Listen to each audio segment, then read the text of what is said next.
마가복음 12장 38절부터 40절까지 제가 읽습니다. 예수님께서 가르치실 때에 가라사대 긴 옷을 입고 다니는 것과 시장에서 문안받는 것과 회당의 상자와 잔치의 상석을 원하는 서기관들을 삼가라. 저희는 과부의 가산을 삼키며 외식으로 길게 기도하는 자니 그 받는 판결이 더욱 중하리라 하시니라. 아멘. 주님께서 가르치실 때에 하신 말씀 가운데 마가복음 12장 38절부터 40절의 말씀을 읽었습니다. 거기에서 핵심은 39절 하반에 서기관들을 삼가라 하는 것입니다. 서기관은 율법학자들입니다. 모세의 자리에 앉아서 율법을 해석하는 율법학자들입니다. 당시에 이 율법학자들은 회당에서 가르쳤고 회당에서 성경을 율법을 가르치고 하나님의 뜻을 가르치고 또한 백성들에게 하나님의 말씀의 교사가 되고 심지어는 백성들이 하나님에 대하여서 등을 돌렸는가 배교했는가 그렇지 않은가 등도 실상은 이들의 권세 가운데 상당한 부분이 있기도 했습니다. 물론 최종의 판결은 저런 산헤드린 공회 같은 데서 이루어지긴 했습니다만은 서기관들이 가지는 권세는 정교일치의 사회, 국가에서는 정말 막강한 권세를 가진 자들이었습니다. 대부분 성경에 바리새인들과 서기관들이 함께 나옵니다. 우리가 마태복음 23장을 보더라도 바리새인들과 서기관들 그렇게 나올 때에 당시에 바리새파가 가장 강력한 영향력을 가진 그러한 분파였고 그리고 이 바리새파 사람들 가운데서 서기관들이 대부분 나왔죠. 물론 얼마에 우리가 아시다시피 사두개파가 있었고 에세네파 등이 있었고 거기에서도 간혹 서기관들이 나오긴 합니다만은 대부분은 바리새인들의 성경 해석의 관점이 유대인들의 마음을 사로잡고 또한 유대인들을 오도시키고 잘못된 방향으로 끌고 간 것이 되었습니다. 마가복음 12장 39절은 서기관들을 삼가라.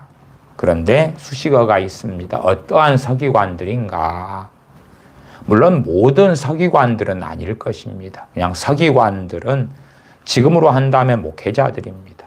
선교 사역지에서는 선교사님들이고 교회로 한다면 주의 종들의 반열에 있는 목사님들, 물론 전도사님 등도 포함되겠지요. 그런 주의 종들을 이야기합니다. 말씀을 맡아서 전하고 가르치는 그런 주의 종들입니다. 모두 다가 아니라 38절로 가면 예수님께서 가르치실 때에 가라사대 긴 옷을 입고 다니는 것과 시장에서 문안받는 것과 회당의 상자와 잔치의 상석을 원하는 서기관들을 삼가라. 수식어가 있습니다. 어떠한 서기관들을 삼가해야 되는가? 삼가하다는 말을 일반적으로 우리가 쓰는 말로는 주의하라, 조심하라, 경계하라 이렇게 된 것입니다. 긴 옷을 입고 다닌다. 긴 옷을 입었을수록 특별한 복장의 긴 옷이겠지요. 그럴수록 더 경건하게 보입니다. 우리가 과거의 조선시대나 아니면은 몇십 년 전까지만 해도 어떤 유교적인 관습 속에서 두루마기나 긴 옷을 입고 또 삿갓을 쓰더라도 장돌뱅이 그런 갓이 아니라 양반 임내들의 갓을 쓸 때에 얼마나 그 사람이 존중받으며 명예가 있게 보입니까?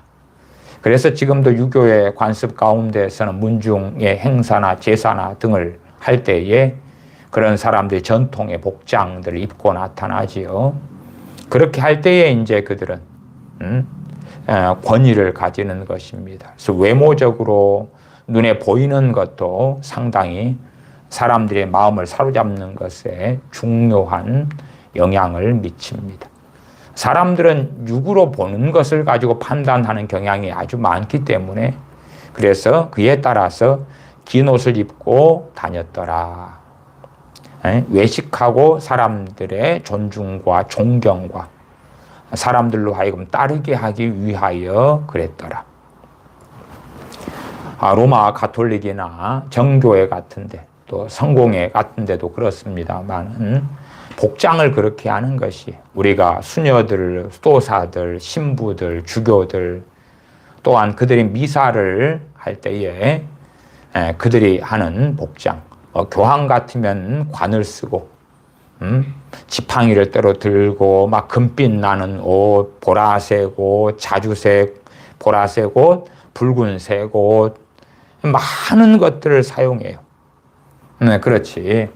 청바지 입고 티셔츠 입고 그렇게 미사를 한다 그러면 같은 그런 가톨릭의 미사를 할지라도 그 경건성, 거룩함 그런 게 보입니까? 인정받기 좀 어렵지요. 그래서 그 보이기 위한 경건성 보여서 사람들의 마음을 사로잡는 그런 방식. 그런 것들은 지금 시대에도 동일하게 유효합니다. 유효하다는 것은 사람들이 그런 것을 좋아하고 선호하고 눈에 보이는 것이 갖추어졌을 때에 그럴 때에 소위 참된 신앙이다. 참된 믿음이다. 그렇게 생각한다는 것입니다. 우리나라는 지금은 좀 덜합니다만은 과거에는 예배당을 지을 때 되면 종탑을 다 높게 지었어요. 종탑 위에 십자가. 그렇게 안 하면 교회가 아닌 것처럼 그 모양을 만들었어요.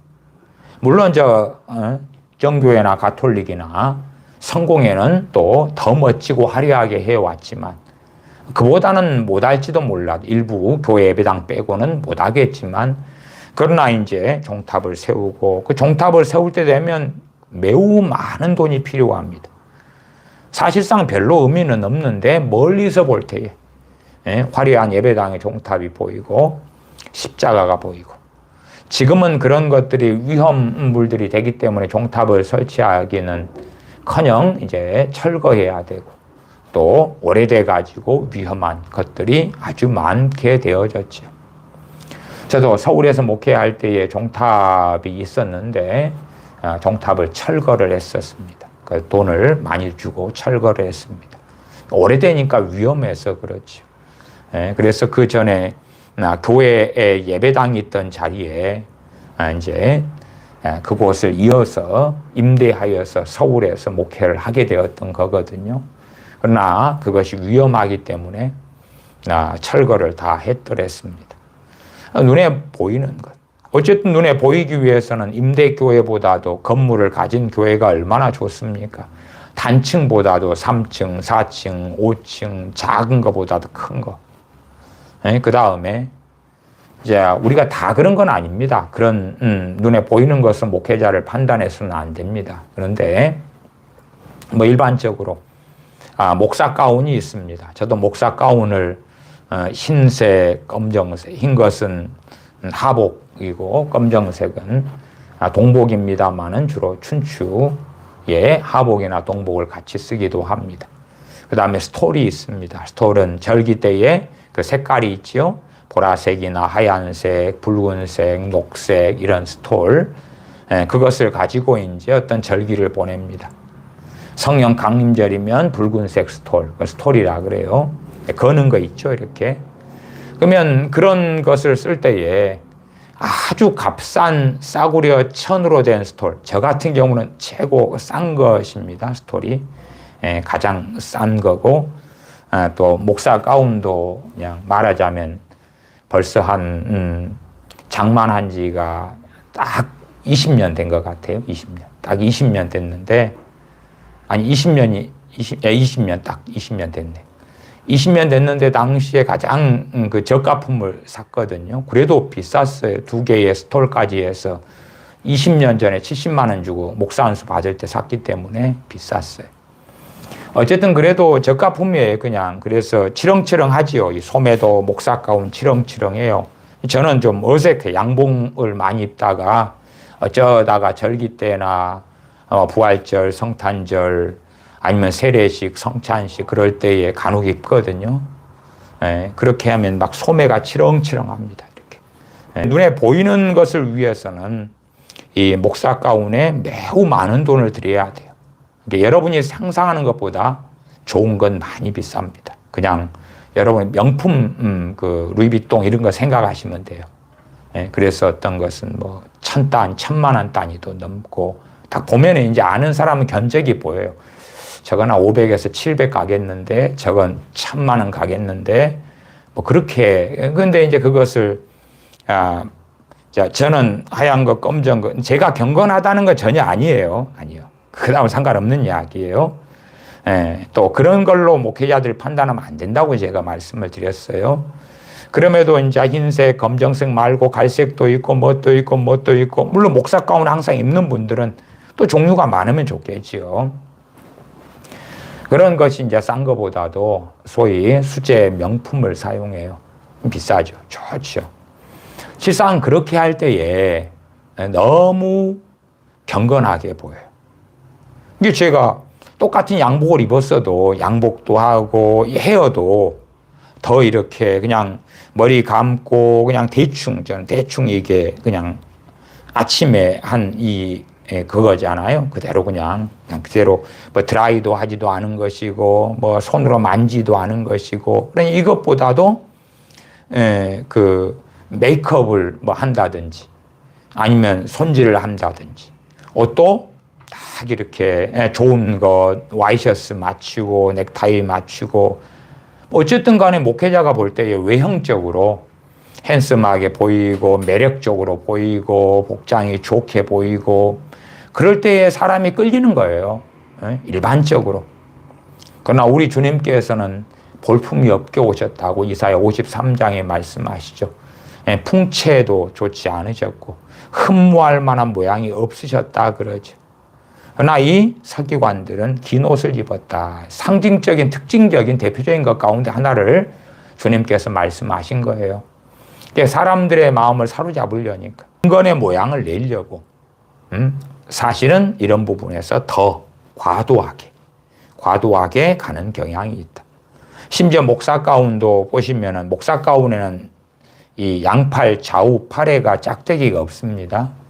그러나 이제 뭐 열등감에서인지 우월감에서인지 몰라도 박사 가운이 있어요.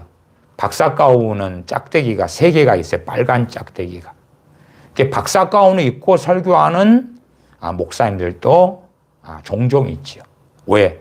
목사 가운 아니고 박사 가운인데 나 박사다고. 나는 신학 박사고 목회학 박사니까 나의 말을 들어라. 그렇게 하는 것이. 실상은 이제 그까지 가면은 좀 말씀에 해당되지 않는가 조금씩 경계해야 되겠죠. 왜? 이러이러한 조건을 가진 서기관들, 지금으로 적용한다면 주의 종들, 목사들, 선교사들을 삼가해라. 경계해라. 주의해라. 조심해라. 얼마든지 주님과 관계가 멀면서 종교적으로 목사들을 할 수 있거든요. 자유주의 신학, 진보 신학을 가진 자들 가운데서 그런 자들 가운데서 주님의 부활을 부정하는 자들도 종종 있습니다. 그러나 목사지요. 결론은 그러면서도 주님을 사랑하십시다. 회개하십시다. 결론은 그래도 상당히 옳아요. 물론 중간중간 내용은 틀린 게 많습니다만은 해석의 과정도 엉망고 이상합니다만은 그러나 사랑하십시다. 용서하십시다. 거룩한 길을 걸어갑시다. 좁은 길을 갑시다. 그러지. 이단 사이비에 가까운 사람이라도 넓은 길로 갑시다. 그러진 않아요. 물론 내용은 넓은 길을 설명하지만 결론은 좁은 길로 갑시다. 그리고 좁은 길을 설명하는 가운데 넓은 길을 이야기하면서 이게 좁은 길이다. 그런 경우는 종종 있습니다. 그러나 어쨌든 결론부로는 경건하십시다, 기도하십시다, 회개하십시다, 사랑하십시다, 용서하십시다, 깨어있어 기도하십시다. 이렇게 한다 그 말이. 마태복음 23장에는 그러한 바리새인들과 서기관들의 말은 듣되, 그래, 말은 듣되. 말은 듣지만 듣는 말 가운데서도 그들의 누룩을 주의해야 되죠. 무엇이 옳은가, 무엇이 틀린가. 그러나 그들은 모세의 자리에 앉아있기 때문에 그들의 사역 자체를 부정할 수는 없는 거예요. 우리가 누가 주의 종의 자리에 있는데, 시대를 우리가 분별하는 관점에서는 참으로 부르심 받지 않은 많은 사람들이 자의적으로 자기 욕망에 따라 그래서 주의 종의 자리에 많이 섰다. 그러한 현재 상황을 제가 여러 차례 말씀을 드렸습니다. 그것이 아무개 교회 목사님 또 아무개 교회 목사님 우리가 하나님 자리에 서서 저 목사님 하나님이 불렀을 거야 안 불렀을 거야 그런 하나님 자리에 서라는 건 절대 아닙니다. 그렇지는 않습니다.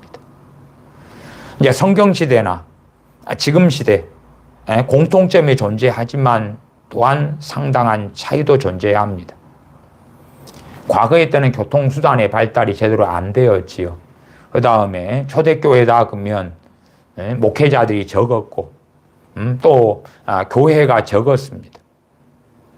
마치 지금도 어느 시골에 가면 그 시골 동네 교회가 하나밖에 없어요. 그러면 노인분이 차가 없고 버스가 안 다닌다 그러면 주일날 되면 그 교회만 가야 돼. 제가 아는 어느 섬이 있는데 그 섬은 교회가 단 하나 있습니다. 단 하나 있는데 그리고 목사님이 이제 섬이니까 주일날만 배를 타고 들어오셔요. 그래서 주일 예배만 드리고 다시 나가시거든요. 교인은 얼마 안 되지. 그러면은 그 섬에 사는 섬에 신앙생활 하시는 분은 선택지가 거의 없어요. 배도 하루에 그 섬이 한 2번 다니는 거 얼마 안 다녀요. 그러니까 그 교회 예배당만 다녀야 되는 것처럼 성경시대나 오래전에는 고립되어 있었다 그 말이에요. 근데 거기에서 내가 저 주의 종은 맞아 아니야. 그건 우리의 몫은 아니에요. 대신에 지금 시대에는 그래도 도시화가 된 세계 속에서 무수히 많은 교회들이 있다 그 말이에요. 그러니까 우리 개개인의 책임은 더 큽니다. 왜?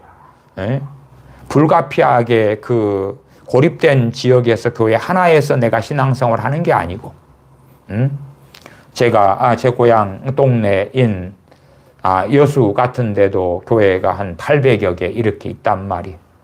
그러니까 인구야 한 27만, 요즘에 한 4, 5천 명 되나요? 거기에서 그래도 800여 개 이리저리 있으니까 선택할 수 있잖아요. 선택할 수 있어요. 선택의 폭이 얼마나 넓습니까? 거기에서 많이 이상한 주의 종이 있을 거고, 설교를 듣고 분별해야 될 거 아니에요? 그 다음에 적게 이상한, 조금 이상한, 용납할 만한 그런 주의 종이라든지, 핵심은 설교지요. 그래서 그건 각자의 책임의 부분이 훨씬 크겠지요. 어쨌든 모세의 자리에 앉아서 말씀을 맡아가지고 증거하기 때문에 우리는 그걸 들을 수밖에 없어요. 주님은 그것을 마태복음 23장에서 부정하지는 않습니다. 그들은 또한 말씀을 맡은 자들이기 때문에 하나님이 세우셨든 세우지 않으셨든지 간에 우리는 그건 우리의 판단의 것은 아닙니다.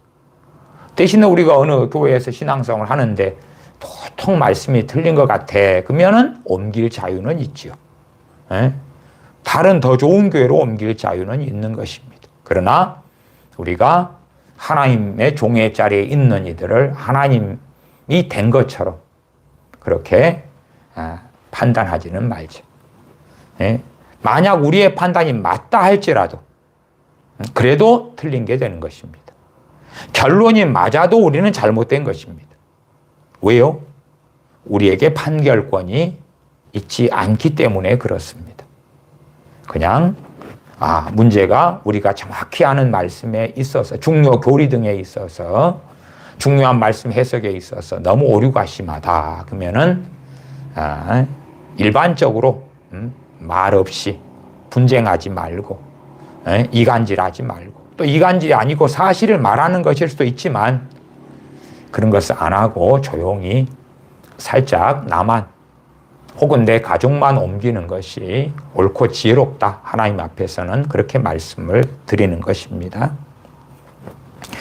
주님께서 이러한 서기관들을 삼가해야 될, 경계해야 될, 주의해야 될, 조심해야 될 서기관들의 특징을 말씀해 주십니다. 지금으로 하면 목회자들, 또 선교사님들도 포함이 됩니다. 어떤 이들을 삼가해야 될 것이냐. 긴 옷을 입고 다닌다. 눈에 보이는 것, 보이기 위해서. 그런 것에 상당히 분별할 만한 그러한 중심이 되기 때문에 주님께서 말씀해 주십니다. 대신에 긴 옷을 입고 다니는 것은 이상한 게 아니라 보면 멋있게 보이고 아름답게 보이고 귀하게 보이고 그렇다 그런 말이에요. 우리 넥타이도 그래요. 예를 들어 분홍색 넥타이다 그러면은 볼 때에 세련되게 보이는 색이 있죠. 그 다음에 후줄근하게 보이는 색이 있고 그 가격 차이예요. 품질 차이고. 그러니까 세련되게 보이는 분홍색. 그러니까 이 긴 옷이라는 것은 보기 좋고 아름답고 양반이 쓰는 이런 두루마기에 그다음 가세 기르는 쉬엄에 이런 이해를 하시면 좋아요. 지금 유태인들 같은 경우도 복장을 보시면 유태인의 정식 복장에 여러 양상들이 있잖아요. 그러니까 우리의 문화하고 틀리니까 우리는 거부감을 느낍니다만은 안 느끼는 사람도 있겠습니다만은 유대인들 입장에서는 그런 복장, 랍비의 복장이라든지 뭐 이런 복장을 될 때 경건성을 가져요. 야, 하나님의 종이구나. WCC나 NCCK나 속한 교단, 교파 사람들이 그런 경향성이 첫째는 좀 강합니다. 우리 개신교회 가운데서는. 그래서 주로 설교하는 목회자들 또 목사 가운을 많이 입어요. 권위를 입어야 되니까. 또 이제 로만 칼라지요. 로마 카톨릭하고 또 NCCK에 속한 교단, 교파들은 일치 운동을 합니다. 일치 운동. 그래서 로마 카톨릭과 정교회와 하나 되는 것. 하나 되기를 원하지. 그래서 그들의 방침이 있어요. 방침은 뭐냐 그러면 자연스럽게 하나 되는 과정에서 필요한 것이 같은 언어를 사용하고 같이 모이고 그 다음에 같은 옷을 입고 이걸 먼저 일치시키자 하는 것이 그들의 정책이고 방침이에요. 그러니까 그 신부들이 입는 로만 칼라 있잖아요. 그런 것을 목사들이 하잖아요. 감리교 목사가, 통합측 목사가, 기장 목사가 이렇게 막 해요. 다 하는 건 아닙니다만은 거기에 적극적인 목사들은 그걸 해요. 그냥 일반 목사가 양복 입고 넥타이 매면 되는데 왜 개신교 목사가 로만 칼라를 하냐. 가톨릭과 일치운동을 적극적으로 참여하는 그런 사람인 것을 보여줘요. 그러나 이제 뭘 모르는 분들은 양복의 넥타이는 학교 선생님도 하고 사무실에서도 하고 회사 다니는 분도 하고 일상적이잖아요. 근데 그렇게 양복의 넥타이를 입는 것보다 목사님이 로만 칼라를 할 때에 더 경건하게 보이는 그런 마음을 가지는 교우분들이 있어요. 사실은 그런 분들은 쉽게 사입이나 이단에 미혹에 쉽게 빠질 준비가 사실은 되어 있죠. 실상 그런 사람들이 유대인들 가운데나 유감스럽게 우리 그리스도인들 가운데 많기 때문에 그 방법은 상당히 선호가 됩니다.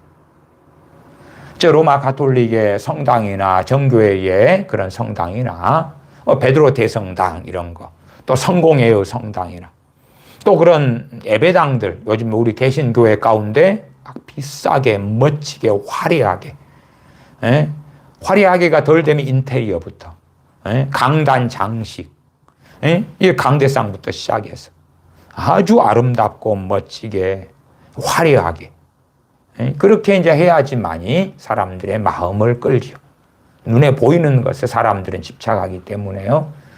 그래서 그런 보이는 것에 집중되어질 때에, 그럴 때에 이제 주로 목회자만 가운을 입는 게 아니라, 안내위원도 가운을 입고, 대표 기도하는 사람도 가운을 입히고, 헌금위원도 가운을 입히고, 성가대도 가운을 입히고 그런 식으로 해야지만 이렇게 가운을 입히면 멋지게 보이고 경건하게 보인단 말이에요. 저 가톨릭의 미사에 가면은 그들의 복장은 참 화려합니다. 특별하고 화려하죠. 특별한 절기 때가 되면 더 심화되죠. 그래서 신부들의 복장을 딱 보면은 예를 들어 뭐 검정색의 어떤 복장을 보면은 우리가 볼 때 참 검소하구나. 이렇게도 보이죠. 그 알맹이하고는 상관없이. 뭐 신부나 주교분들 가운데 알맹이가 검소한 분도 있습니다. 전혀 안 그렇고 아주 대단히 화려한 삶을 사는 사람도 있고 천차만별이에요. 어쨌든 간에 우리의 눈에서는 그렇게 복장을 딱 보고 경건하다. 그 수녀분들 그러한 옷을 입고 다닐 때 되면 저분들은 항상 고행을 하고 어려운 삶을 살고 뭐 어쩌고 저쩌고 이렇게 생각하잖아요. 그래서 당시에도 이 서기관들은 긴 옷을 입고 다니는 사람들이 전반적으로 대부분이었다. 그러나 다 그런 건 아니겠지요. 점점점 그렇게 되어졌었다 하는 것이죠. 그래서 그런 사람들, 그럴 때 백성들은 그러한 서기관들, 율법학자들을 추종하고 더 말을 잘 들었지요. 시장에서 문안받는 것과 시장에 가요. 문안받아요. 존경받아요. 그런 삶을 사실은 원하지. 목회자들 같은 경우도 알아봐 주기를 상당히 원할 때들이 많습니다. 특별한 모임이 있을 때 되면 목사님들이 이리 따로 이쪽으로 오세요. 식사 때 되면 어떤 행사가 있을 때 목사님들이 이리 와서 이쪽에 목사님들을 위해 식사를 차려놓았습니다. 39절에 회당의 상자와 잔치의 상석을 원하는 존경받기를 원하고 목사라는 직분 자체가 서기관 당시에는 이 율법학자의 직분 자체가 아주 특별한 소명, 대단한 것. 말하자면 내가 어떻게 사느냐의 문제가 아니라 내가 어떠한 자로 하나님께 살아가야 하느냐. 높아지고자 하는 자는 섬기는 자가 되라 말씀하셨죠. 그러나 이 당시의 서기관들은 하나님의 종의 자리에 모세의 자리에 서서 존경받고 영광을 받기를 원했습니다. 그렇게 하기 위하여 그래서 뭐 회당의 상자에 앉는 것 그러면 지금 목사님들 회당의 상자에 앉아요, 안 앉아요? 안 앉잖아요. 회당이 없잖아요. 회당이 없어. 회당이 없잖아요. 회당의 상자에 앉을 수가 없죠. 그 다음에 잔치의 상석을 원한다 그러면 지금의 잔치가 뭐 있습니까? 얼마나? 돌잔치? 돌잔치에는 상석 그런 게 없잖아요. 그냥 아이하고 아이 부모가 주인공 자리에 앉는 거지. 목사님이 돌잔치에 저도 가도 그런 데는 문화상 없다 그 말이에요. 그러나 이제 당시의 문화에서는 회당에도 상좌가 있었고 그다음에 잔치에도 상석이 있었다 그 말이에요. 그래서 거기로 앉으소서 안 하면 기분 나빠하고 불쾌하고 모욕을 당한 것처럼 생각하고 그랬다 그 말이에요. 지금은 똑같은 모양이 될 수는 없어요. 원리를 이해하셔야 되는 거지. 명예를 얻고 영광을 얻기를 원하는구나. 그 욕망이 강하구나. 그것을 표출하고 나타내구나. 그럼 지금 시대는 어떻게 될까? 그것은 다양한 모양과 모습으로 나타나죠. 그 중에 대표적인 것 중에 하나는 목회자가 자기 PR을 합니다. 자기 PR을. 자기 PR 방식에는 많은 것이 있습니다. 그 중에 하나는 뭐 상당히 교묘하긴 합니다만은 간증을 시킵니다. 제 아는 교역자, 목회자 분들 가운데 그런 분들이 있는데요. 어떤 간증을 시키냐 그러면 자신의 주일 설교를 듣고 은혜 받은 간증을 하라. 그러면 주일날 오전에 설교했으면 오후나 밤 시간에 간증을 시킵니다. 그걸 이제 돌아가면서. 그것을 할 때 되면 어떠한 미화가 일어납니까? 그 목회자의 설교에 대한 미화가 일어나요. 어쨌든 상당히 사람들이 객관적이기보다 감정적이기 때문에 오전 11시에 설교를 듣고 이제 뭐 밤 예배를 한다 그럽시다. 오후 한 7시나 7시 반에 한다 그럽시다. 그때에 이제 몇 시간 상관이잖아요. 그걸 그때에 내가 얼마나 은혜가 되었든지 회개가 되었든지 막 주님의 사랑이 와닿았든지 뭐 등등등 하겠죠. 그런 것. 아니면 이제 한 주 뒤에 그 주일날 말씀을 가지고 한 주를 내가 살아봤습니다. 그 다음에 간증을 하세요. 그래 주일날 낮 예배 시키기도 하고 오후에 시키기도 하고 그렇습니다. 그 다음에 또 다른 방식으로는 그 셀 모임 같은 데서 쓰는 교회들이 종종 있는데 주일날 목사님이 한 설교를 가지고 구역 예배를 혹은 셀 예배를 하게 합니다. 그래야지 목사님이 한 설교가 상당한 절대성을 가지게 되죠. 그 성경 해석의 권위가 정확하다. 그래서 어떤 교회는 목사님이 한 그 설교를 가지고 구역이나 셀에 모여서 쉐어링을 해요. 쉐어링은 나누는 것이에요. 내가 목사님 설교 듣고 이런 걸 깨달았습니다. 이런 은혜를 받았어요. 이런 가정의 변화가 나타났어요. 이런 거. 그런 것은 상당히 교묘합니다. 이 방식이 다 틀렸다는 건 아니에요. 그러나 유감스럽게 목사님들의 설교가 사실은 틀린 것, 옳은 것이 유감스럽게 대부분이 혼재되어 있습니다. 그러나 그 잘못된 것이라면 잘못된 것을 굉장히 강화를 시켜요. 강화를 시켜요. 저희 교회에, 이제 제가 목회하던 교회에, 이제 잘 아시는 오래된, 이런 아는 목사님을 모시고, 목사님 사모님이신데, 모시고 이제 오랫동안 부흥 성회를 해왔더랬습니다. 그래서 1년에 이제 많이 할 때는 2차례도 하고 적게 할 때 1차례 이렇게 수년을 지속해 왔는데, 그나마 이제 목사님들 가운데서 그 목사님이나 또 사모님 되시는 부부께서 참 신앙이 좋으시고 인격이 좋으시고, 그 다음에 또 성령의 은사도 또 많고 강하고, 그랬습니다만은 또 제 입장에서는 그래서 모시고 이렇게 집회의 강사로 부를 만한 분이 그런 정도의 분이면 그래도 그나마 좋다 그랬습니다만은 집회가 끝나면 제 입장에서는 그분이 하신 설교나 성경 해석 가운데 잘못된 것을 이렇게 교정하는 것, 그러한 일이 복잡한 일이었습니다. 그래서 어느 때가 되니까 그냥 여러 이유로 이제 그분을 모시고 하는 부흥 집회는 끝냈습니다만은 그 여러 이유 가운데 하나가 참 차라리 집회를 안 해서 이 군더더기나 틀린 걸 정리를 안 하는 게 더 편하지. 뒤죽박죽 된 거에서 설교 끝나면 그렇지 않아도 부흥 강사 목사님의 또 저보다 연배가 한 20 몇 년이 더 연세가 많으시고 오래 사역해왔던 하나님의 종을 그냥 설교가 이게 틀렸고 저게 틀렸고 한다는 것도 상당히 저 개인적으로도 좀 그래요. 이게 마음이 안 좋아요. 마음이 안 좋아. 목사님이 모든 부분에 깔끔하고 성경 해석을 바르게 하고 바르게 사역을 하시고 그러면 좋은데 그나마 고르고 골라가지고 모시는 목사님하고 사모님이신데도 그런 부분에 문제가 생기는 거예요. 제가 교회 담임 목사로서 그것을 교정을 안 해줄 수는 없고, 그러니까 그런 부분을 다루는데 그게 참 피곤한 거예요. 이모저모로 피곤해. 그래서 그런 것을 안 했으면 좋겠다 하는 마음이 들어서 어쨌든 여러 이유 중에 하나로 또 여러 이유 때문에 이제 그 목사님 부부를 모시고 부흥 집회를 안 하게 됐습니다만은 참 어려워요, 어려워.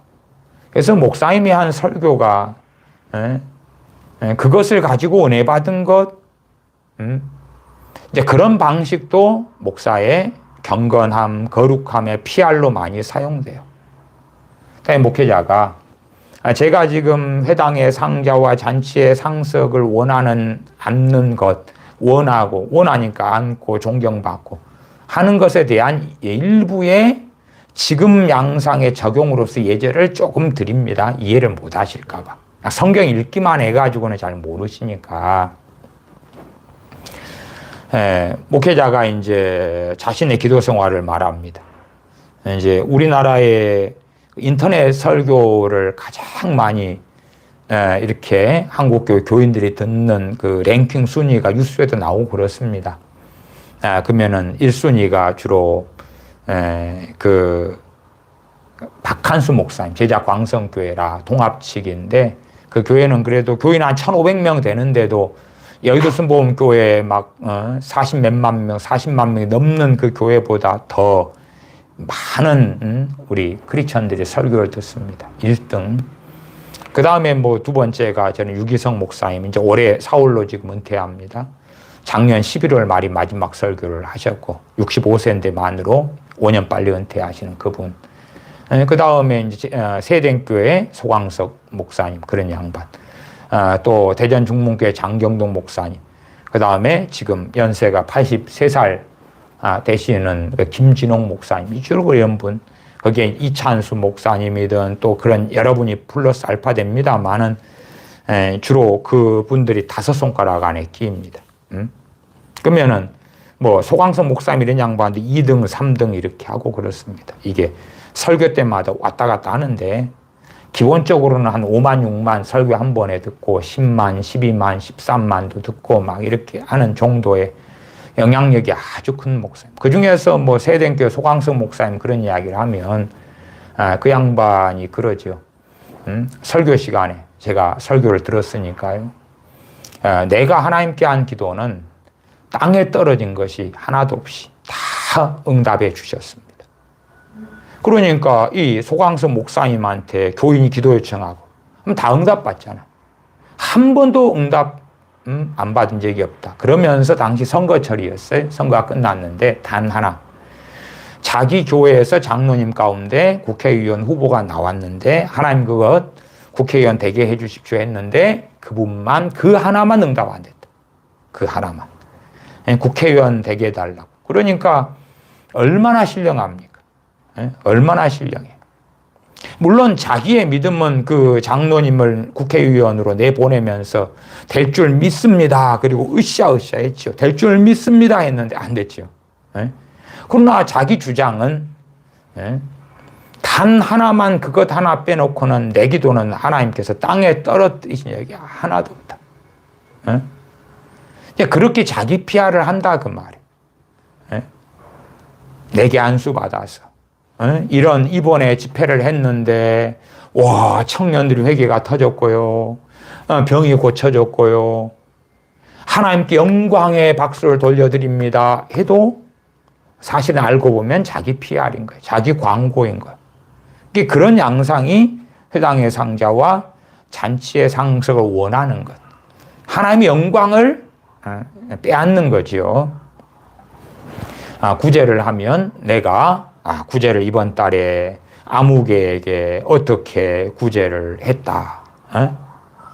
뭐 우리나라 유명한 어느 목사님은 항상 설교 때 되면은 그런 자기가 일주일 동안에 한 일을 자꾸 이야기하죠. 성경 본문은 어디 가고 없고 내가 이번 주에 무슨 일을 했는데 누구를 만났는데 누가 어떻게 됐고 어느 청년이 힘들어해서 돈을 몇백을 내가 해줬고 막 그런 이야기를 해요. 그렇게 돼서 한국교회에서 추앙을 받아요. 성자라고. 성자라고 추앙받는 목사님은 대한민국 목사님 가운데 별로 없습니다. 별로 없는데 그 중에서 최고의 성자의 반열로 추앙받는 목사님이 자기 PR을 계속해요. 물론 자기 양심은 옳아요. 그분의 대표적인 설교의 본문은 산상수훈입니다. 산상수훈은 뭐라 그래요? 오른손이 한 일을 왼손이, 한 손이 한 일을 다른 손이 알지 못하게 해라. 기도도 골방에 들어가 기도해라. 다른 사람에 보이지 않게 그렇게 구제하는 것. 금식도. 근데 그 양반은 그것을 가리키면서 자기 일은 계속하여 수십 년째 나팔을 부셔요. 왜? 자기는 나는 해당이 안 되겠지요. 산상수훈의 그 상당한 말씀들이 나는 예외야. 왜? 나는 설교가거든. 나는 교인들로 하여금 그런 삶을 살게 해야 되니까 나를 예제와 본보기로 나는 가르치는 거야. 뭐 그런 합리화도 가능하겠죠. 그러나 그것은 마태복음 23장을 보시면 황당무계한 궤변이라는 것이 상당히 명확하게 드러나죠. 어쨌든 그렇게 자신이 예를 들어 존경받으려면 믿거나 말거나인데 내가 성경을 맺도겠다. 그래서 대전 중문교회 장경동 목사님, 그분은 정광훈 씨하고 함께 하죠. 그 양반은 성경 100독을 넘게 한 모양이에요. 일일이 그걸 센 모양이죠. 저는 성경 몇 독했는지 세지를 않았어요. 물론 신약은 구약보다 훨씬 더 많이, 신구약은 또 그렇게, 제가 군대에 있을 때만 해도 성경을 사독했거든요. 신약 성경은 몇 독은 더 했어요. 그건 빼고. 신구약만. 한 것은 사독이에요. 군 현역 생활하면서. 어쨌든 성경을 제가 몇 독했는지 세지를 못했으니까 제가 말을 못해요. 왜 몇 독했는지 모르거든. 내가 모르는데 내가 몇 독했다고. 저도 좀 이렇게 정확히 셌으면 말이 나오겠죠. 10몇 독했든 20몇 독했든 30몇 독했든, 물론 저는 100독은 안 했습니다. 그까지는 깜냥이 안 돼요. 그 다음에 많이 읽은 성경들은 많이 읽었지만, 그러나 이제 어떤 것들은 좀 적게 읽어요, 상대적으로. 그러니까 레위기를 좀 적게 읽고, 아니면은 또 좀 소선지서들은 제가 좀 적게 읽고 그래. 욥기도 좀 약간 적게 읽고. 그러니까 시편은 좀 많이 읽고 막, 그러니까 그것을 가지고서 일독, 그러면 창세기부터 계시록까지 전체 다 봐야지 일독이잖아요. 그러니까 뭐를 말하는 것이 어려워요. 또 말할 수도 없고, 이걸 정확히 세지를 않았으니까. 근데 그 장 목사님은 세어서 이제 100독이 좀 넘은 모양이에요. 그래서 자신이 이제 정광훈과 함께 하면서 별 이상한 소리를 다 해요. 그리고 이제 공격을 받으니까 하는 말이 나같이 주일 설교 때 하시더라고요. 성경 100독을 읽고서야, 나같이 성경 100독을 읽지 않았으면 나에 대해서 입도 뻥끗하지 말아라. 나처럼 연예인으로 활동하지 않았으면 입도 뻥끗하지 말아라. 나처럼 몇만 명을 어떻게 하는 목회를 하지 않았으면 입도 뻥끗하지 말고, 나처럼 교회를 몇 개를 어떻게 세우지 않고서는 나에 대해서 말할 자격이 없다 등등등, 그런 식의 것을 막 합니다. 그러니까 내가 성경을 몇 독했다는 것을 이야기를 해야 되잖아요. 저 연세중학교 윤석현 목사님 절대적 기도 생활이라는 책을 쓰고 하면서 본인이 7시간씩 기도하는 어떤 삶을 막 이야기하잖아요. 저는 그것이 한때였을 거라고 생각하는 입장이에요. 왜? 그분은 저 같은 보통의 목사하고는 비교할 수 없이 바쁜 분이었거든요. 지금이야 이제 그 공동 목사 하다가 아들한테 넘겨주지만 그 과도기에 그러다가 아들한테 이제 완전히 넘겨주든가 그랬던 것 같이 세습이었죠. 연세중앙교회든 저기 명성교회든 또 제 고향 도시에서 가장 큰 교회에도 거기도 꽤 존경받는 목사님이셨는데 거기도 세습하고, 거기는 아예 아들한테 가짜 교회를 세워가지고 세습을 할 정도였고, 어쨌든 그냥 그런 가운데 이제 하나님을 이용해서 계시를 받았다, 응답을 받았다, 이런 것들을 많이 이야기하죠. 왜냐하면 믿거나 말거나 하니까. 말하자면 교인들은 생각해요. 저 목사님이 대놓고 거짓말 하겠는가. 참말을 할 것이다. 물론 목사님들이 참말을 할 수도 있어요. 그러나 믿거나 말거나 하다는 이야기는 정확한 객관적인 증거가 안 된다 그 말이 없다 그 말. 그냥 자기 말, 자기의 주장이다 그 말이에요. 그러나 그런 주장을 통해서 사람들의 존경을 끌어온단 말이에요. 이제 그나마 이제 학위가 있다, 박사학위다, 이런 것은 자료가 있을 거 아니에요? 그런 것. 그러나 그런 거 아니고서는 내가 하루에 몇 시간씩 기도하는데요. 그러나 저는 그럽니다. 저는 아니 3시간 기도할 때도 있지만은 하루에 10분도 채 못 할 때도 있고 1시간 할 때도 있고 30분 할 때도 있고, 때로는 이제 침대에 누워서 잠이 안 오면 누워서 기도하다가 잠들 때도 있고, 아침에 일어나서 앉아서나 기도할 때도 있지만 어떨 때는 일어나기 싫을 때는 또 누워서 또 찬양하다가 기도하다 그럴 때도 있고, 그냥. 그러나 옛날 젊었을 때는 저도 그 하루에 얼마씩 기도하는지 체크를 했거든요. 경건의 노트에다가.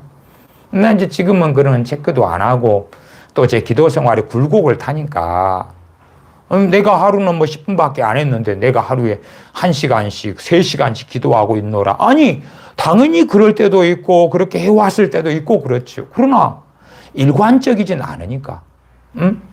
내 PR이 될 수가 없잖아요. 하면 거짓말이고. 예? 그러나 이제 뭐 저 같은 목회자보다는 뭐 100배가 나으실 테니까 큰 소리를 치시는 거겠지. 나 하루에 5시간씩 기도한다고. 그러면 사실은 저는 안 믿는 입장이거든요. 나는 하루에 7시간 기도한다고 그러면 저는 안 믿어요. 하루에 남는 여유 시간은 별로 없어요. 예? 그냥 뭐 신방 좀 다니고 해도 시간이 없어요. 저도 하루에 목회할 때 가정의 신방을 한 2-5곳만 가면 하루가 바빠요. 시간이 없어요. 예? 새벽에 일어나 새벽 기도하고 아침에 오전에 신방 한 군데 갔다 오후에 갔다가 그러면 저녁 되잖아요. 그러면 7시간이 어디 있어요. 아침에는 또 설교해야 되지. 기도해도 1시간이나 할까. 그렇지. 그다음에 저녁에 기도해도 또 저녁에 또 예배가 있는 날이고 저녁에 기도하려고 그래도 또 이모저모 일들이 있고 운동도 하고 산책도 하고 이게 참 한가한 목사로 살아도 7시간? 예? 그러려면 그냥 기존에 딱 정해진 예배만 드리고 아무 활동을 안 해야 돼. 예? 새벽에 기도한 다음에 아침 먹고 오전 내내 기도하고 예? 그 다음에 점심 먹고 사람 안 만나고 저녁 내내 오후 내내 기도하고 그래 돼야지 7시간 정도 찰 거예요. 여러분 일과시간 아시잖아. 일과시간. 7시간, 8시간, 9시간 뭐 정말 길면 10시간 그러잖아요. 그 다음에 가정생활 해야 될 거 아니에요. 예? 그러니까 아니면은 목사는 성경도 봐야 되지. 예? 그 다음에 여러 가지 활동을 해야 저는 이메일 같은 것도 점검하고 답장도 쓰고 뭐 이게 저 같은 목사보다도 훨씬 바쁜 분들이 7시간의 기도 안에 3시간 기도 안에 5시간 안에 그러면은 저는 어디까지는 사실로 믿냐 그러면 하루나 이틀이나 특정한 기간이나 얼마 동안 그것이 앞에 수식어가 있다 그러면 저는 믿어요. 근데 평생 그래왔다 그러면 너 그런 것은 믿기 어렵죠. 그러나 교인들은 믿죠. 교인들이 신령하고 믿죠. 신령하다고 믿죠. 그리고 신뢰하죠. 제 아는 어느 목사님은요. 그분이 이제 강단에 서서 목사님 모임을 하면 설교를 그분이 이제 로테이션 돌아가면서 하니까 설교 때 되면은 그분의 주 레파토리가 뭐냐 그러면 자기의 평생의 새벽 기도를 한 번도 빠진 적이 없다가 주 레파토리예요. 평생에 비가 오나 눈이 오나 독감에 걸리나 아프나 쓰러지나 또 자식이 아파서 누워 있거나 그 전날에 사고가 있어서 다쳤거나 기부싸고도 소위 새벽 기도에 나왔다 그 말이에요. 그 레파토리가 설교하실 때마다 하시는데 그럼 우리는 뭐 들을 때 벌써 한 20-30번째 듣네. 그분은 왜 그걸 이야기하죠? 이유가 있겠죠. 또 제 아시는 목사님들 가운데 40일 금식 기도를 1번, 2번, 3번 하신 목사님들이 있어요. 그분은 설교 때 그것이 나와요. 자기의 40일 금식 기도 이야기가. 또 유난히 설교하실 때 되면 주님의 40일 금식, 모세의 40일 금식, 또 엘리야가 40주 40야를 호렙산에 간 것, 뭐 이런 것들 성경 본문이 상대적으로 좀 더 선택이 많이 되기도 하고. 그렇게 해서 성경 읽기 아니면 암기력이 좋은 분이 있어요. 재능상. 그런 분들이 이제 목회자들 같은 경우는 성경 암송을 많이 하죠. 뭐 500구절, 300구절, 200구절, 100구절 그러면은 막 암송을 설교 시간에 달달달달달 하죠. 이어서도 막 해요. 3구절, 4구절, 5구절 막 해요. 시편이 있으면 시편을 달달달 시편 1편, 23편 이런 것은 다 기본적인 시편이지만 나 그 외에도 막 달달달달 외워요. 그러면 와 주님 사랑하는갑다. 야 주님을 가까이 하시는갑다. 야 깨어있고 말씀이 저렇게 심령 안에 자리 잡고 있는 주의 종이구나. 그렇게 한다 그 말이. 기억력이 더 비상하면 더 그럴 수 있죠.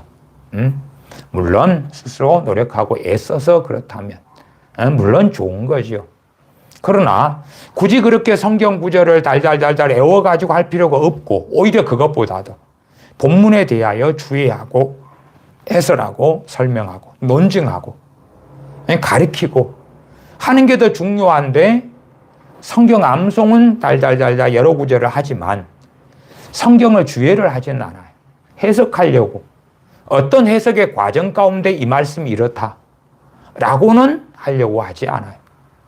물론 우리도 이런 39절 회당의 상자와 잔치의 상석을 원하는 서기관들을 삼가라. 그러면 제가 방금 이거에 대해서 정확하게 지금 막 이야기하잖아요. 그 예제를 말하려면 아주 많이 있습니다만은 뭐 잘못 가면 그런 걸 들은 다음에 또 우리가 쉽게 판단하는 자리에 하나님 자리에 앉기가 쉽죠. 그러나 어쨌든 기본적인 설명은 해야 되니까 당시의 시대하고 양상과 모양이 바뀐다는 거죠. 교통수단도 세월이 흐르니까 바뀌지요. 바뀌어. 물 먹는 방식도 바뀌고 조리하는 것도 나무 떼다가 그 다음에 가스든지 전기로 해서 쓰는 그러한 조리기구 등등 변화되는 거예요. 그런 것처럼 시대가 틀리고 국가가 틀리고 민족이 틀리고 그렇기 때문에 이런 원론적인 원리는 양상은 근원은 같은데 밖으로 토출되는 드러나는 모양과 양상은 꽤 다르다. 그래서 성경을 이런 39절을 많이 읽는다고 칩시다. 저 같은 목사가. 그러면은 나는 이렇게 살아요? 안 살아요? 회당에 상석이 앉기를 좋아해요? 없어요. 회당이. 없어. 회당을 그냥 극단적으로 예배당으로 이제 발전시킨다고 합시다. 그러면은 예배당의 상석 그러면은 어디에 있죠? 강석상 뒤에. 강석상 뒤에 의자 3개 있잖아요. 3개 있잖아요. 그럼 그게 해당돼? 안 돼? 고민이 되겠죠. 그 다음에 보통 일반적인 예배당에는 상석은 없지요. 상석 없어요. 그 이제 상석이라 할까 말까 어려운 자리가 강석상 뒤에 있는 그 의자, 전통적인 의자들이 있죠. 그런 거 말고는 요즘에 현대적인 교회 예배당에는 그런 배치가 또 없는 경우가 많지요. 그러니까 상석이 없어. 그러면 나는 이런 자가 아니네. 그다음에 잔치의 상석을 원하는 서기관, 나 잔치의 상석 그런 거 없어. 시대상 없잖아요. 네? 나는 아니네. 성경 읽기가 너무 편안하죠. 왜? 나는 이 말씀을 범하지 않고 있으니까. 나는 범하지 않는다는 이야기는 나는 이 말씀을 지키고 있으니까. 아니, 안 하는 것이면 지키는 거잖아. 하지 말라 했는데, 한 자들을 삼가라 했는데 나는 한 자에 들어가지도 않는다. 그 말이에요. 네? 그러니까 얼마나 좋은가. 그래서 실상 피상적인 성경 읽기란 읽으면 읽을수록 사람들이 미혹에 쌓이고 교만해지고 소경이 되는 경우도 많아요. 왜냐하면 각자가 성경 읽기는 너무 복되고 귀한 것인데 각자 나름대로 해석에 올 테니까 판단에 올 거니까. 그러나 단지 이런 문자적인 것만 보고는 상당한 경우에 알기가 어려운 거예요. 알기가 어려워요. 저는 주석 가운데 칼빈 주석을 제고 좋아하고요. 그 다음 매추엘리 주석을 그 다음에 좋아합니다. 또 그 외에 뭐 카일 델리츠 주석이나 뭐 여러 주석을 사용합니다만은 뭐 칼빈 주석 같은 경우를 보더라도 이런 구절들을 가지고 한 페이지, 2페이지 뭐 설명을 해요. 왜 그런 설명이 필요해요? 설명해야지 알아먹을 수밖에 없는 부분들이 많이 있다는 것을 종교개혁자 존 칼빈 목사님은 이해하고 아니까 그렇지요. 그러나 사실은 우리는 성경을 단지 읽기만 해서는 그런 부분을 잘 모르죠. 모르는데 모른다고 생각하고 읽으면 지혜로운 거예요. 지혜로워. 그러나 모르는데 함부로 해석하는 건 스스로 함정에 빠지는 길이 되고야 말죠. 말씀이 읽는 건 너무 중요한데 문제는 사람들은 읽는 것에 그친다는 거예요. 그 다음에 그 말씀이 어떠한 뜻인가 하는 그러한 것에는 창념하지 않지요. 왜냐하면 너무 깊이 들어가면 우리의 죄가 드러나기 때문에 너무 깊이 들어가면 물론 눈을 뜬 자의 이야기입니다. 눈 감은 자의 이야기가 아니고 눈 감은 자는 보아도 보지 못하죠. 들어도 듣지 못하는 것이고요. 그래서 회당의 상자와 잔치의 상석을 원하는 서기관들, 서기관들의 지금의 주의 종의 모세의 자리에 앉아있었던 사람이니까 지금 모세의 자리에는 우리 같은 목회자들이 앉아있지요. 또 선교지에는 선교사님들이 앉아 계시죠. 모세의 자리에 앉아서 그래서 말씀을 맡아서 강론하고 가르치고 설교하니까요. 그런 이들 가운데서 회당의 상자와 잔치의 상석을 원한다. 그 영광을 얻기를 원해요. 그래서 하나님을 빙자해서 이제 하나님께 영광 돌립니다 하는 방식으로 자기 PR을 한다. 여러 방식을 통해서. 그 중에 하나가 이 복장도 되고, 복장도. 그런 목사 가운을 통한 어떤 아주, 그 다음에 자신이 이렇게 이끄는 교회, 예배당의 치장, 인테리어, 장식, 뭐 여러 가지 장치들도 되고, 강단, 꽃꽂이, 어떤 모양과 모습도 되고, 뭐 많은 것들이 있겠죠. 그러한 서기관들을 삼가라, 주의하라, 조심하라. 왜? 율법을 이용해서, 당시의 시대의 율법 시대에 또한 구약을 가지고, 이제 구약을 전체를 대표성으로 율법이라 그러잖아요. 그런 입장이에요. 그러니까, 율법을 가지고 해석을 해요. 그런데 뱃속 안에 든 것이 삼가해야 될 이 서기관들이 자신의 의도와 목적성을 가지고 하나님의 말씀을 빙자하고 이용해 먹는 거죠. 이용해 먹어요. 40절, 저희는 과부의 가산을 삼키며, 이제 과부 중에서, 과부는 남편이 있었던 사람이니까 남편이 부자로 살다가, 재산이 있다가 이제 살다가 죽으면, 이제 과부가 재산을 가지고 있을 거 아니에요. 근데, 과부 중에서 가난한 사람이 있죠. 그런 건 뭐 크게 삼킬 게 없어도 좀, 재정이 있다, 돈이 있다, 그러면은, 이제 과거 성경시대는 혼자 몸이다면 참 치안도 그렇고 많은 게 불안정하죠. 지금같이 공권력이 있고 경찰이 있고 치안이 대한민국처럼 좋고 그러면 뭐 과부로 사는 건 문제가 없죠. 그러나 당시에는 그렇지 않으니까 더 귀가 쏠깃하고 이제 서기관들, 주의 종들을 의존해야 된단 말이에요. 왜? 유대 사회에는 하나님의 백성인 정교 일치의 사회였기 때문에 의존해야 돼요. 주의 종을 누구보다도. 제 어머니께서도 일찍 과부가 되셨단 말이, 청산 과부가. 그러니까 이제 자식들을 이제 공부를 시키는데 대학을 보내야 되겠어요. 그러니까 누구한테 물어봐요? 목사님한테 가서 물어보죠. 목사님, 내 자식 어느 대학, 어느 과를 보낼까요? 그럼 내 자식을 지금 이제, 지금 제 형 목사님은 이제 목사님입니다. 목사님인데, 당시에 이제 신학을 갈까요? 아니면 일반대를 갈까요? 목사님이 일반대를 보내라. 그 다음에 행정학을 하는 게 좋다고 행정학을 해라. 그러니까 형이 이제, 제 입장에서는 형은 신학교를 바로 갔어야 되는 사람이다. 이렇게 저는 보는 관점이에요. 근데 목사님이 일반대를 보내고, 행정학과를 보내라. 그러니까. 그것이 나중에 주의종하고 목사 되는데 도움이 된다 그러니까 형은 일반대하고 행정학과를 갔어요. 그것이 인생에 저는 그렇게 확신해요. 일도 도움이 안 됐다고. 그 다음에 일반 사립대이기 때문에요.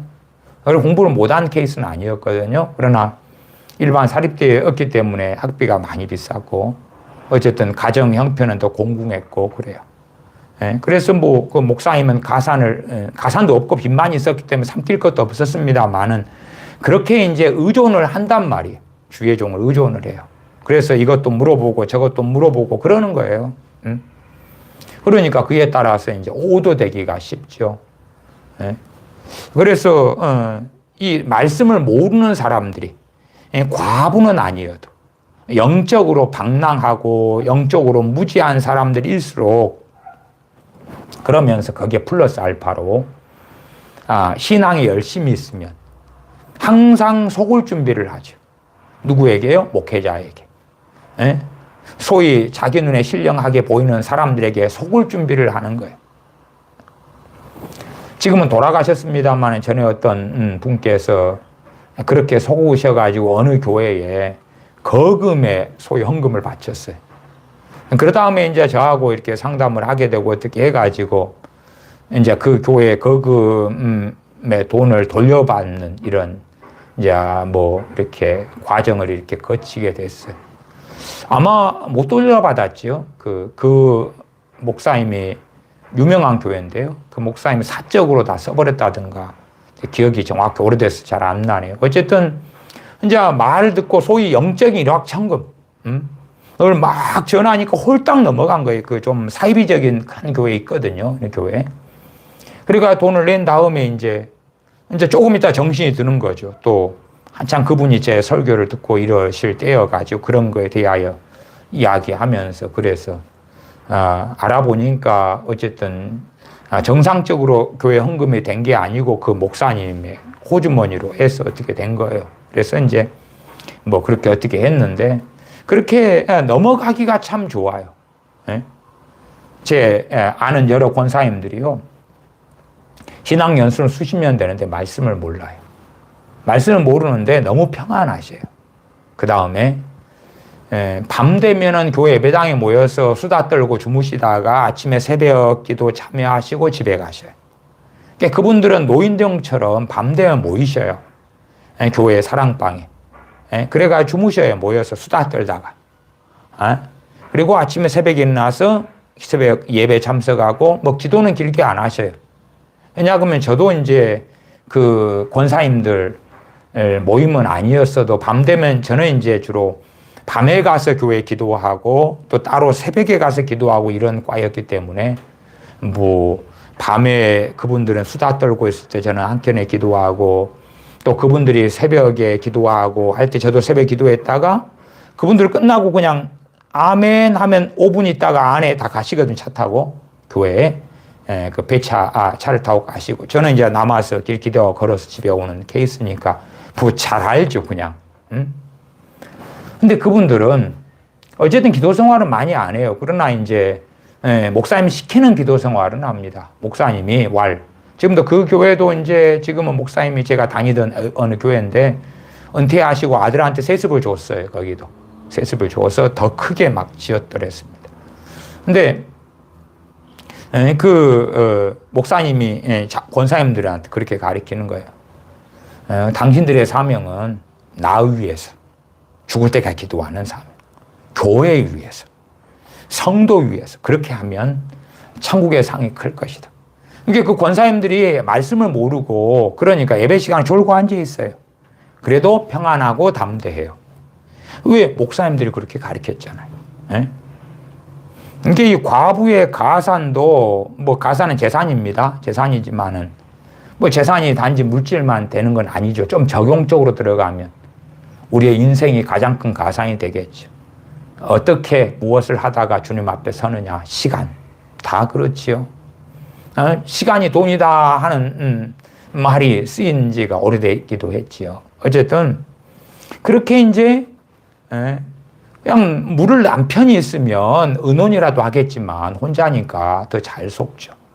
심지어는 뭐 신앙생활 하는데 남편은 안 믿고 아내 혼자 믿는다 그러면은 남편하고 신앙에 대하여 의논할 수가 없잖아요. 더 속기도 하고.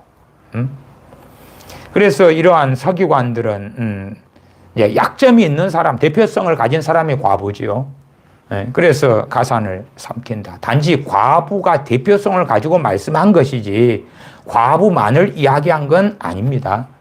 그래 과부처럼 의존할 대상이 필요하고 또 옛날에 못 배웠잖아요. 못 배웠으니까 어디 저 말씀을 맡은 사람이 서기관님이 율법학자 저분이 항상 말씀을 연구하고 하나님 뜻을 잘 알고 기도를 길게 많이 하고 그러니까 신령하겠지.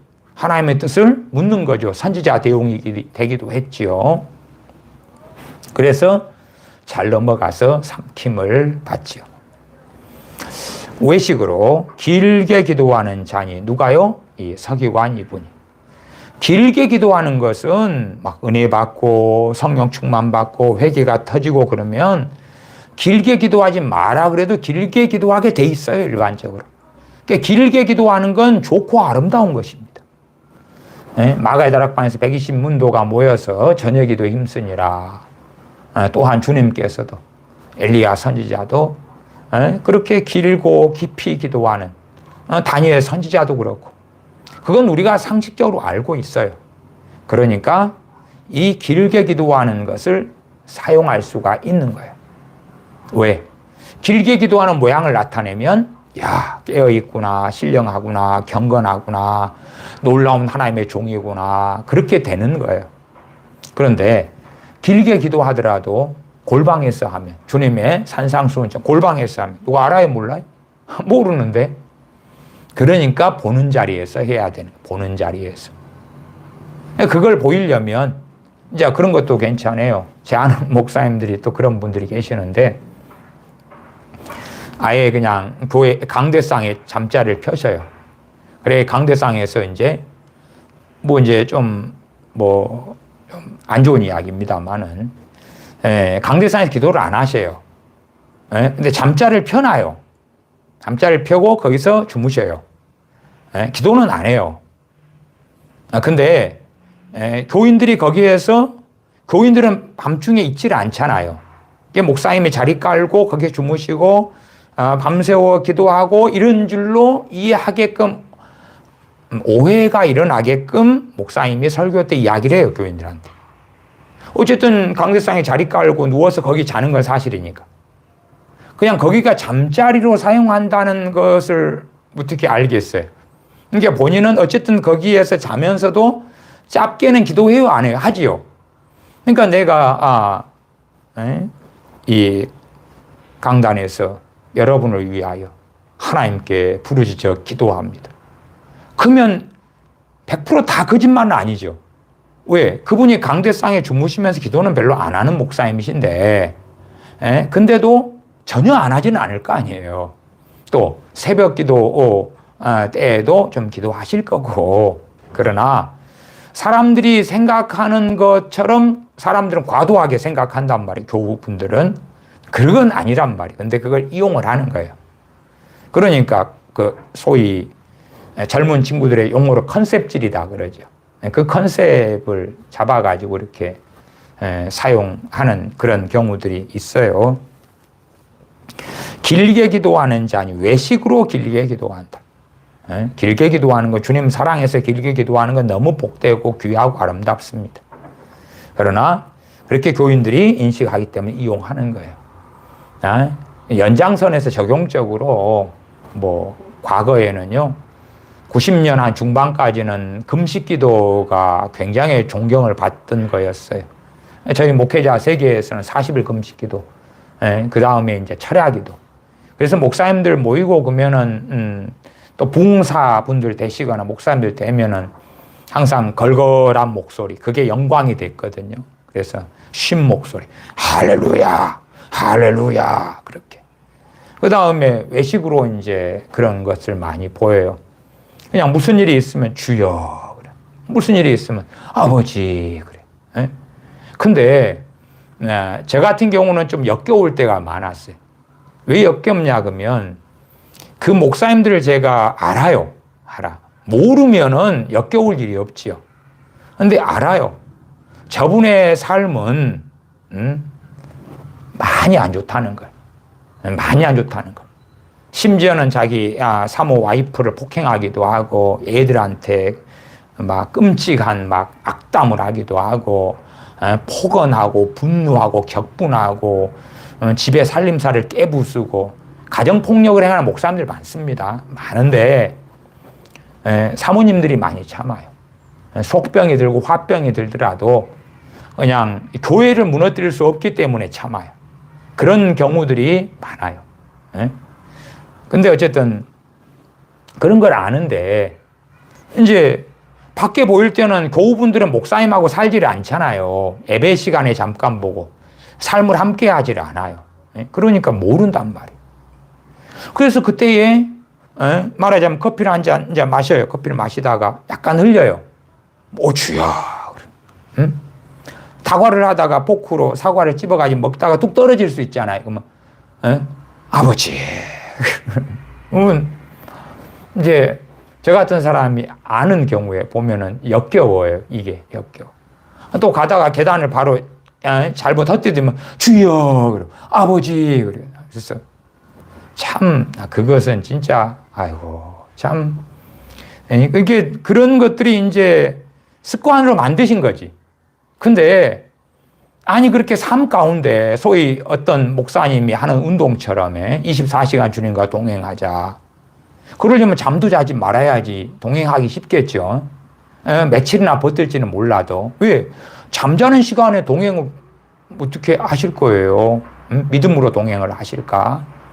어쨌든, 24시간 동행하려면은, 방법은 괜찮은 것 같아요. 아무 때나 그냥 아버지요, 주여, 할렐루야. 그러면 좋은데, 그러나 진실로, 빛과 소금의 삶을 살아야지요.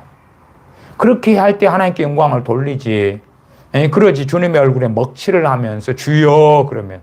아니, 크리스찬인 걸 숨기는 게 더 좋은 거예요. 숨기는 게 더 좋아. 제가 군대에 있을 때, 최고 지휘관 되시는 분께서 교회 집사님이셨어요. 근데 너무나 하는 행실이 안 좋으셨어요. 그것 때문에 제가 군종병인데, 어쨌든 군인들 다수가 그냥 형식적으로 교회 다녀요. 형식적으로 교회를 다녀요. 제대로 주님을 안 믿는 가운데. 그런 친구들이 논상훈련소에 세례도 몇 번씩도 받고 오고 그래요. 한 번 받을 때마다 뭘 주잖아요. 그러니까 어릴 때 이제 15살 때 교회에서 다니는 교회 세례 받고 군대 와서 또 받고 아니 논산에서 받고 또 나중에 한 번 또 받고 싶으면 또 받지 뭐. 근데 믿음은 없어요. 어쨌든 그런 친구들. 사람에게 보이기 위하여 그 최고 지휘관 되시는 분이 신앙생활을 하셨어요. 그러면서 병사들에게는 또 장교들에게 하사관들에게는 많이 안 좋게 했기 때문에 형식으로 다니던 병사들이 많이 안 다녔어요.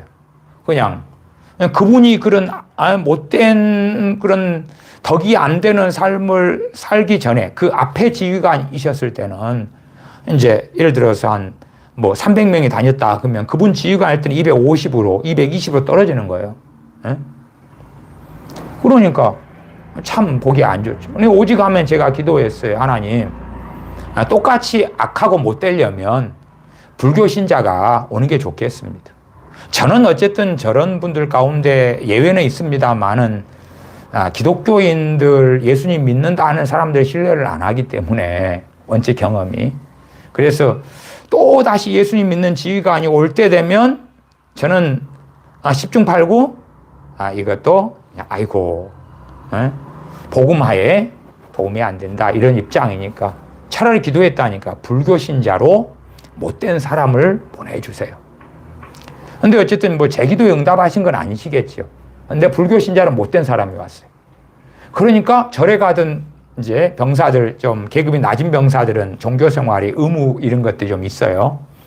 그래서 좀 더 예배당이 많이 나왔어요. 더 많아지더라고 이제. 왜? 불교 신자로 안 좋은 행실을 하니까. 무신론자도 아니고. 그래서 그 외식하는 내가 믿는 사람이다 드러내는데 우리 그 최고 부대 지휘관은 부대 안에 나이트클럽도 만들고 그 다음에 그 중에서 한 부대를 이제 한 달에 한 번씩 뽑아가지고 술 파티를 열어줘요. 밤새워 나이트클럽을 동원해 술 파티를 소주 파티를 열어줘요. 그 다음 병사들 모아놓고 다 술 마시게 하고. 그러니까 참 그런 거부터 시작해서 장교들이 있으면 군홧발로 차버려요. 발로 폭행 이런 것부터. 옛날에는 그런 게 가능했으니까. 외식으로 길게 기도하는 자니 그 받는 판결이 더욱 중하리라. 오히려 어떤 자들에 대해서는 또 가룟 유다에 대해서도 주님 말씀하셨습니다만은 참 그가 나지 않는 것이 나았을 것이다.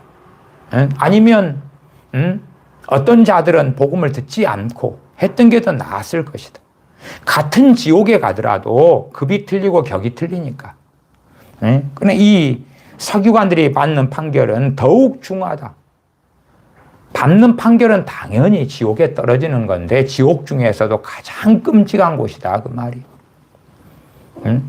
왜? 보통 교인이 일반 하나님 믿는다는 유대인이 일반 크리스천이 못돼 먹게 사는 것하고 율법을 맡고 하나님 말씀을 맡고 복음을 맡은 자가 그렇게 하는 것은 전혀 격이 다른 거예요. 도둑질을 해도 5살짜리가 마트에서 하나 물건을 가져오는 것하고 30살이 도둑질을 하는 것이 어떻게 같아요, 그게? 재판정에 가면 처벌은 전혀 다릅니다. 그건 뻔한 것이죠. 그 이상의 격차가 나게 되는 것이고 지옥 중에서 가장 끔찍한 곳에 이 서기관이 가는 것처럼 유감스럽게 상당한 목사님들 가운데 이러한 판결을 받을 이들이 많다. 또한 마찬가지로 제가 지금은 몰라도 10년 뒤, 20년 뒤, 30년 뒤에는 어떻게 변질될런지도 몰라요. 그건 장담 못합니다. 장담 못해요. 제 알던 목사님들 가운데 제 나이 또래에서는 신령한 목사님들이 80대 되셔가지고 대한민국 상당히 유명한 목사님들인데도 정말 심각하게 종교다원주의, 기본적으로 WCC, NCCK, 그 다음에 또 별의별, 저는 생활을 말씀드린 거 아니에요. 생활은 제가 몰라요. 생활은 누가 그랬다더라 해도 그런 것은 사실이라 할지라도 100% 증명되는 게 아니기 때문에 찌라시로 볼 수밖에 없는 거고 그건 우리의 몫이 아니에요. 그러나 80대가 됐는데 성경 해석이 너무 기괴하고 너무 이상하고 너무 문제가 심각하더라.